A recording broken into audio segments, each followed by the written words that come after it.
अब हम हल करेंगे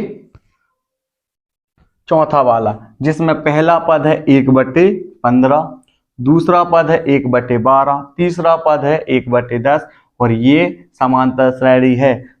फिर इसके बाद चौथा पद, पांचवा पद, इस तरीके से आपको इसको 11 पदों तक का योग आपको ज्ञात करना है। तो यहां से हम लिखेंगे प्रथम पद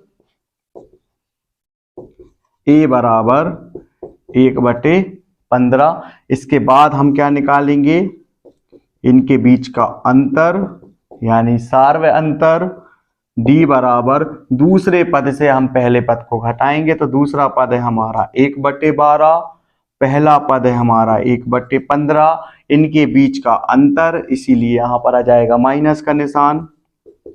तो अब देखिए यहां पर हम इन दोनों का क्या लेंगे, एलसीएम लेंगे।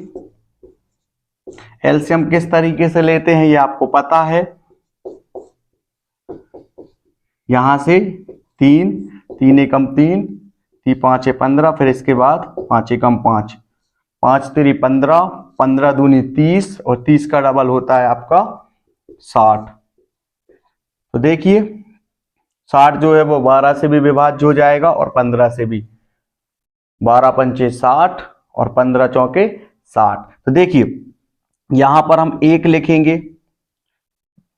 60 12 से कितनी बार विभाज्य होगा, 12 पंचे 60। यहां पर हम लिखेंगे 5 माइनस, यहां पर है आपका 15 और यहां पर 60, 15 चौके 60। इस तरीके से यहां पर आपको क्या प्राप्त हो जाएगा, फिर आप 5 में करोगे 1 का गुणा तो आपको प्राप्त हो जाएगा 5 एकम 5 और फिर 4 में करोगे आप 1 का गुणा तो आपको प्राप्त हो जाएगा 4 एकम 4।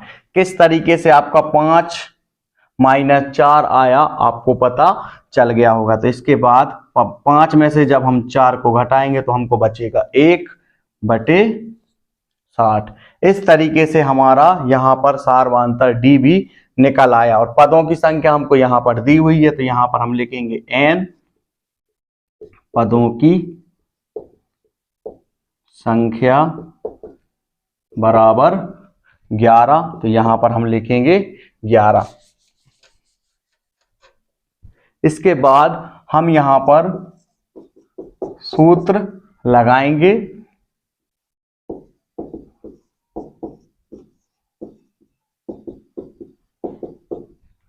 इंटू डी, ये होता है आपका जब आप समांतर श्रेणी का योग ज्ञात करते हो तो आपको ये वाले फॉर्मूले का इस्तेमाल करना होता है। तो यहां पर s और जो n है ना, n है आपका पदों की संख्या, तो यहां पर है 11।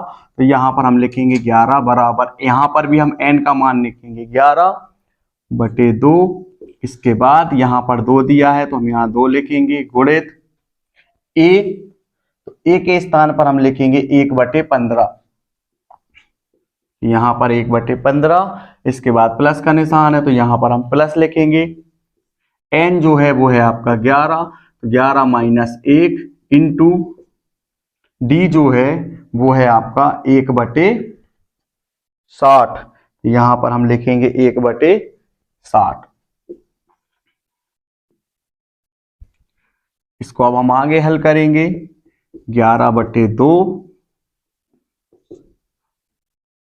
2 का गुणा होगा 1 में तो ये हो जाएगा 2 एकम 2/15 प्लस 11 में से जब हम 1 को घटाएंगे तो यहां पर बचेगा आपका 10 और यहां पर गुणा में भी है आपका 1/60। तो जब हम 10 का गुणा जब हम 1 में करेंगे तो 10 एकम 10 और बटे में हो जाएगा आपका 60।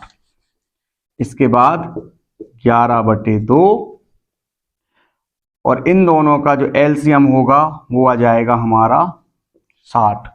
इसके बाद यहां 2 लिखा है तो 2 गुणित, यहां पर 15 चौके 60, तो यहां पर आपका आ जाएगा 4 और जब आप 4 में जब आप 2 का गुणा करोगे तो आपको प्राप्त हो जाएगा 4 दूनी 8। तो यहां पर आप 8 लिखोगे। इसके बाद यहां प्लस का निशान है तो हम यहां प्लस लगाएंगे। 60 एकम 60, तो यहां 10, ये वाला 10 और गुणित 60 एकम 60, तो यहां पर 10 का गुणा जब हम 1 में करेंगे तो हमको प्राप्त हो जाएगा 10 एकम 10। इस तरीके से मैंने यहाँ इसको पूरी तरह से समझाया है कि किस तरीके से हमने इसको हल किया है। इसके बाद हम आगे हल करेंगे 11/2, यहाँ पर गुणा का निशान। 10 में जब हम 8 को जोड़ेंगे तो हमको प्राप्त हो जाएगा 18/60। ये दोनों संख्याएं जो हैं वो आपस में कट जाएंगी, 2 एकम 2, 2 इनाम 18। तो आपको यहाँ पर क्या प्राप्त हो जाएगा, 11/1 गुणित 9/60। जब हम इनका आपस में गुणा करेंगे तो हमको प्राप्त हो जाएगा 11 इनाम 99/60। और ये दोनों जो संख्याएं हैं ना वो कितने से विभाज्य होंगी, वो 3 से विभाज्य हो जाएंगी, क्योंकि इसमें 3 की विभाज्यता का नियम लग रहा है। 3 दूनी 6, 3 शून्यम 0, 3 त्रिका 9 और यहाँ भी 3 त्रिका 9। तो यहाँ पर हमको प्राप्त हो जाएगा 33/20। तो यहाँ पर हम लिख सकते हैं दी गई समांतर श्रेणी के 11 पदों तक का जो योग है ना वो होगा आपका 33/20 है। इस तरीके से आपका ये वाला सवाल जो है वो हल हो चुका है। आपको क्या करना है, वीडियो को रोक करके अच्छी तरह से नोट्स कंप्लीट करते जाइए।